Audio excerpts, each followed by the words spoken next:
По повеќе месеци информирање, едуцирање на јавноста и лобирање за заштити оваа ретка пеперутка, мислам дека е крајно време да одговориме на прашањето што појаволи да се случи со македонската сивка. Јас сум Кирил Арсовски Пржо, ова е приказната за иницијативата за заштити најзагрозената пеперутка во Европа.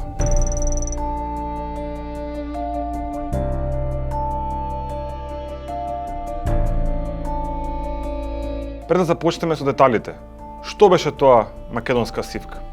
Македонска сивка или псевдохара чинговски представува вид на дневна пеперутка, стеноендемит за македонската фауна.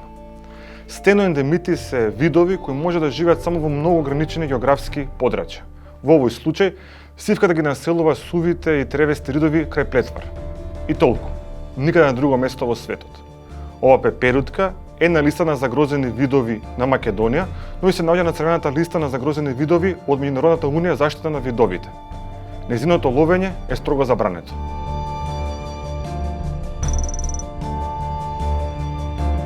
Пред нешто повеќе од 3 години, Институтот за комуникацијски студии, заедно со редакцијата од Дојче Веле, тргнаа во една истражувачка новинарска мисија да ги утврдат постојаните сомнежи дека оваа пеперутка илегално се заловува, а потоа продава на отворениот пазар онлайн. Со потреба на новинарски, форензички, па дури и молекуларни анализи, оваа илегална трговија се потврди. Тимот дури стапи во контакт со неколку од овие нелегални ловци и препродавачи. Шемата што тие користат е многу едноставна. Се состои од два дела.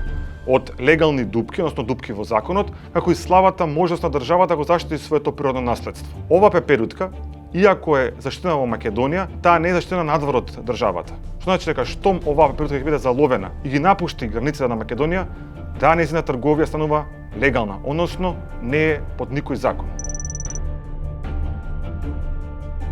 Околу вината за овој случај може да се филозофира и се дебатира до бескрај. Доколку сакаме да даме некој мрзелив одговор, би рекле ова е системски проблем. То секој проблем во една држава е системски проблем, не постои несистемски проблем. Но ако треба да бараме конкретни виновници, тие би биле во две групи. Македонските државни институции што дозволиле било кој да доаѓа да краде од оваа држава како сака, како и меѓународната заедница, особено Европската унија, што дозволува ваков бизнис да успева легално во териториите на Европската унија. Македонија нема институција, организација државна која што има задача да се грижи за природата од аспект на истражување, мониторирање, наблюдување, да знаеме дали постојат и други видови што во истиот случај се извезуваат илегално од државата. Во текот на истрагата, ИКС беше повикан да присуствува на конференцијата заштита на видовите од илегална трговија во Брисел. Таму македонската сивка беше земена како пример за тоа како може еден вид на инсект што е заштитен во својата држава легално да биде продаван надвор од државата, односно во Европската унија. Веднаш потоа тимот беше контактиран од Pro Wildlife, меѓународна организација и инаку светски лидер во заштита на видовите од илегална трговија, заштита од шверц. Тие рекоа дека за ова постои само едно решение: да се постави сивката на CITES листата на видови. CITES листата потекнува од CITES конвенцијата, а тоа меѓународна конвенција за заштита на диви видови од трговија, на која Македонија е потписник. Планот беше јасен. Сивката мора да биде прогласена за CITES вид. Рокот беше јасен, но краток. Моравме да вложиме напори да го презентираме случајот пред следното собрание на конвенцијата во Узбекистан оваа есен.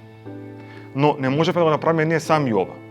За ова мораше да биде вклучена државата, односно државата, во овој случај Министерството за животна средина, како представник на државата, мораше да поднесе апликацијата кон конвенцијата. Веднаш пристапивме кон Министерството. Тие беа многу радосни и веднаш не поддржаа. Секако дека не. Со Министерството имавме само една средба со заменик министерката за животна средина. Таму добивме некои празни ветувања. Да повториме, ова не го правиме за себе, туку ја помагаме државата да заштити дел од својата природа. Од таму, од Министерството, добивме само молк и ништо повеќе. Сите материјали беа спремни, апликацијата беше спремна, дури партнерите обезбедија и финансии за патувањето до Узбекистан за луѓето од Министерството. Не добивме никаква соработка.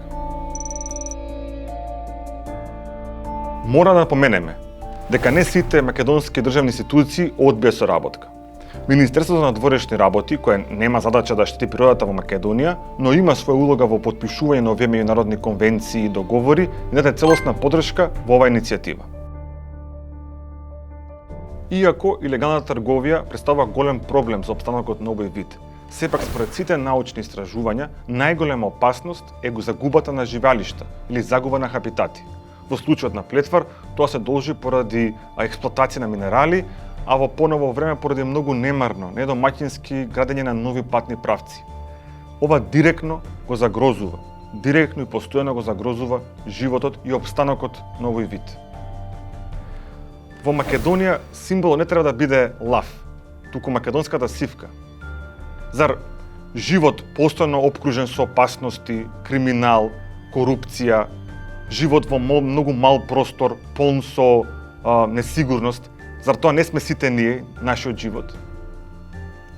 Сите ние сме сивки во Македонија.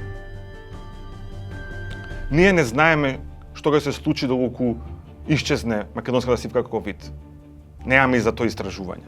Но знаеме што ќе се случи со сите нас доколку продолжиме да не се грижиме за македонската природа. Ако продолжиме со однесување, ќе бидеме само спомени.